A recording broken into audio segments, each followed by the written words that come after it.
আমাদের এই পাঠচক্রে এখন মাননীয়া শ্রীমতী জবা ব্যানার্জি আমাদের ভাগবত পাঠ করে শোনাচ্ছেন। সুত কয়ে শুন ওহে যত মুনিগণ, অবতার লীলা কথা করিব বর্ণন। ইচ্ছা করি ভগবান সৃজিতে ধরণী, করেন পুরুষ রূপ ধারণ আপনি। একাদশে ইন্দ্রিয় যুক্ত পঞ্চভূতময়, বিরাট পুরুষ দেহ ধরে দয়াময়। আদি কল্পে কারণাক্ষ সমুদ্র ভিতর, যোগনিদ্রা বসে ছিল পুরুষ প্রবর। যোগকালে পুরুষের নাভির মাঝারে জন্মিলেন কমলিনী অপূর্ব আকারে। অতি অপরূপ সেই পদ্মের ভিতরে, পিতামহ ব্রহ্মা আগে জন্ম লাভ করে। তথাপি সে পুরুষের নাহিক বিকার, সত্যগুণময় তিনি সত্যের আধার। ক্রমে বিশ্ব সৃজনেচ্ছা মনেতে উদিত, একে একে অঙ্গ তার হয় প্রকাশিত। সেই পুরুষের অঙ্গ হইলে সংস্থান, প্রবঞ্চ জগতেই হইল নির্মাণ। পরম পুরুষ সেই ধ্বংস নাহি তার, তার অংশ সব হয় যত অবতার।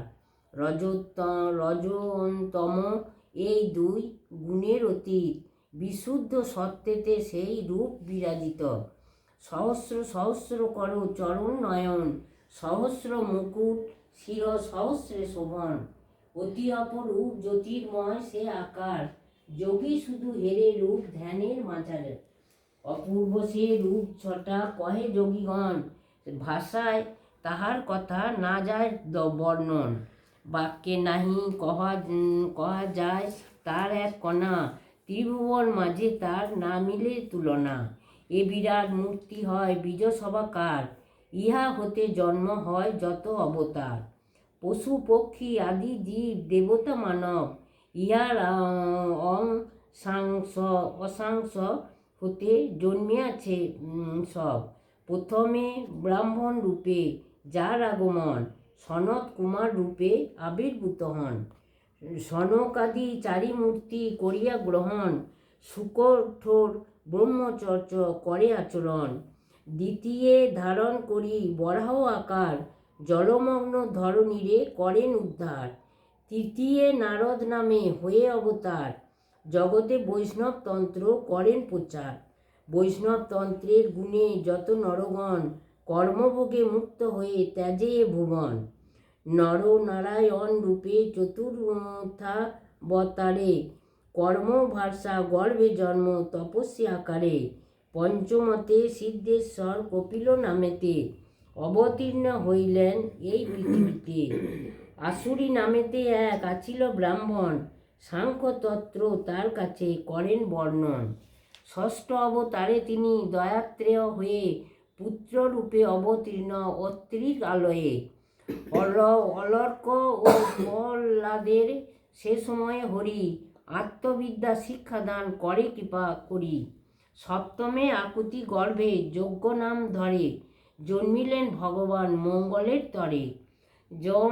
জাম আদি দেবগণ এই অবতারে, জন্মিলেন তার ঘরে পুত্রের আকারে। মিলিত হইয়া সেই যজ্ঞপুত্রগণ, সায়নুব মন্বন্তর করেন পালন। অগ্নিদ্র পুত্রের ঘরে মেরুর উদরে, অষ্টমে শ্রী ভগবান জন্ম লাভ করে। ঋষিভ নামটি হরি করিয়া ধারণ, পরমহংস আশ্রম করে প্রদর্শন। নবমেতে নারায়ণ পৃথু নাম ধরি, ধরাধামে অবতীর্ণ হন দয়া করি। ঋষিদের প্রার্থনায় হরি সনাতন, মনোহর রাজদেহ করিলা ধারণ। অতঃপর পৃথিবীরে করিয়া দহন, লাভ করে নানাবিধ ঔষধি রতন। চাক্ষুষ নামেতে যবে আসে মন্বন্তর, নিমজ্জিত হল পৃথ্বী জলের ভিতর। দশমে শিব ভগবান মৎস্যরূপ ধরি, রক্ষিবারে বৈব সত্ত্বে আনে মহিতরি। দেবাসুর যবে করে সমুদ্র মন্থন, একাদশে ভগবান কূর্মরূপী হন। সাগর মন্থন কালে কূর্মরূপে এসে, মন্দার পর্বত হরি রাখে পৃষ্ঠ দেশে। ধন্বন্তরী রূপ হয় দ্বাদশ তাহার, করিলা সাগর হতে অমৃত উদ্ধার। ত্রয়োদশে ভগবান হরি সনাতন, সুন্দরী মোহিনী রূপ করিয়া ধারণ। দৈত্যাগণে মুগ্ধ করি আপন শোভায়, সুধা পান করালেন যত দেবতায়। এটুকু থাকবে।